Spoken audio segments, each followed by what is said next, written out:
Campaign Stalingrad is the latest softback supplement book for Warlord Games company level World War II rules, bolt action. Let's take a look inside its 176 pages and see what's on offer.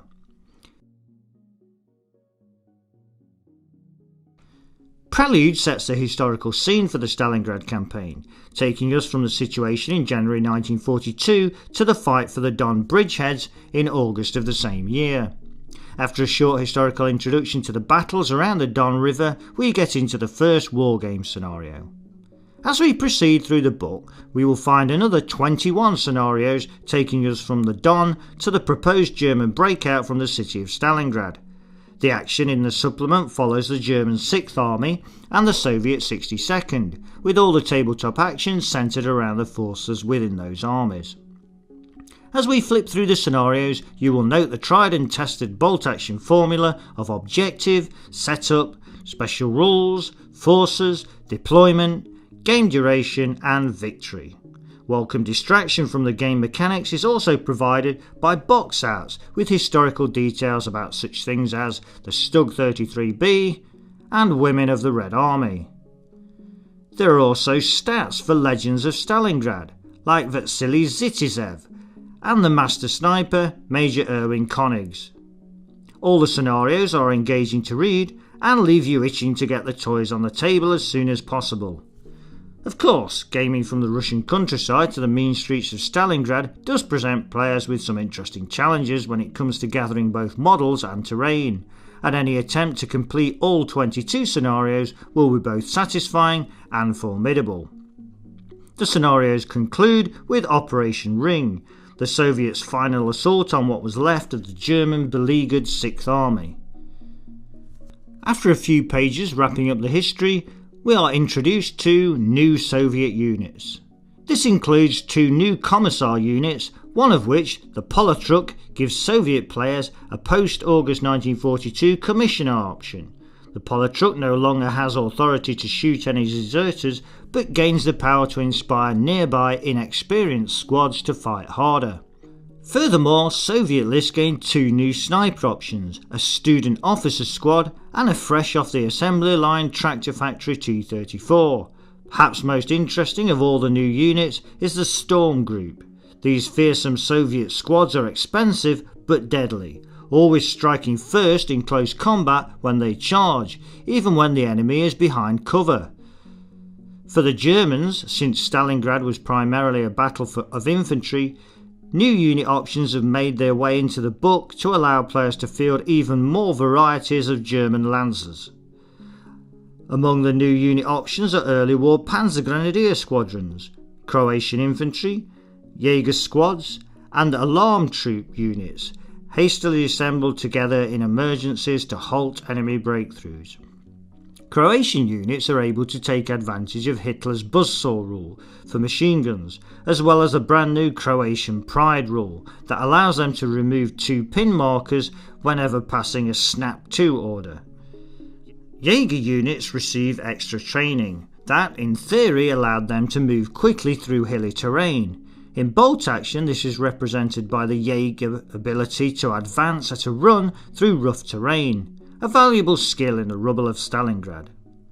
New units conclude with those for the Romanians. The stalwart Romanians appear in several scenarios in the Stalingrad supplement and are able to make use of tankettes and armoured cars. We now have 1 page of new options which includes messengers, demolition charges and rifle grenade adapters. Theatre selectors come next. These are the army lists used in Campaign Stalingrad.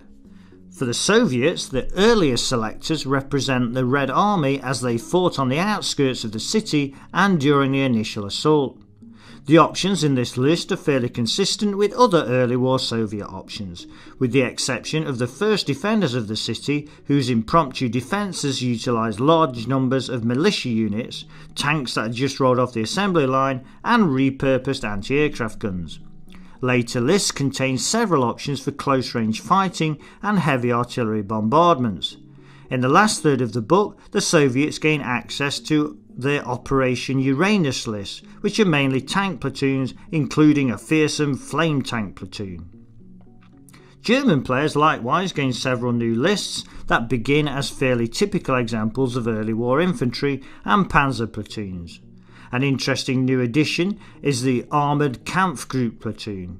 In bolt action terms, the Armoured Kampfgruppe is a hybrid infantry and tank platoon. It requires players to take an officer, a mandatory tank section and a motorised mechanised Panzer Grenadier squad. Whilst the mandatory selections are expensive points-wise, players have freedom to fill out the rest of their list with a mixture of vehicles, infantry and support options. Later in the conflict, the Germans relied increasingly on assault guns such as Stugs and heavily armoured Pioneer squadrons. Several tank platoon selectors are also included, especially to represent the armoured forces that were sent to break the Soviet encirclement around the 6th Army. The 1st Romanian Armoured Division selector gives Romania its first tank platoon list, allowing a prospective player to field a force of motorised infantry alongside German and Czechoslovakian tanks. Meanwhile, a Romanian cavalry troop selector allows an entire mounted force of Romanians to go into battle, supplemented by an array of armoured cars, including the diminutive R1 tankette, which also makes its debut in this supplement. We move from the army list to 10 pages of new rules, including ongoing artillery and bombardments, snow, digging in, fuel and ammo shortages, and some detailed rules for city fighting with new rubble and foobar tables. The book concludes with a new campaign system that allows players to add context to their Stalingrad games by competing for control of the city. Campaign Stalingrad really is the only book you will ever need for wargaming in and around one of the most famous battlegrounds of World War II. You would be hard pressed to think of anything the author has not included within the leaves of the book, and it's well written, engaging and entertaining to boot. If you're one of those World War II gamers, the like of whom I've never met, who say, "I love World War II but I'm not interested in Stalingrad," then this book isn't for you. For everyone else, it is. This video has been brought to you by WI Prime, Wargames Illustrated magazine's online members club. View more videos or find out more about WI Prime by following these links.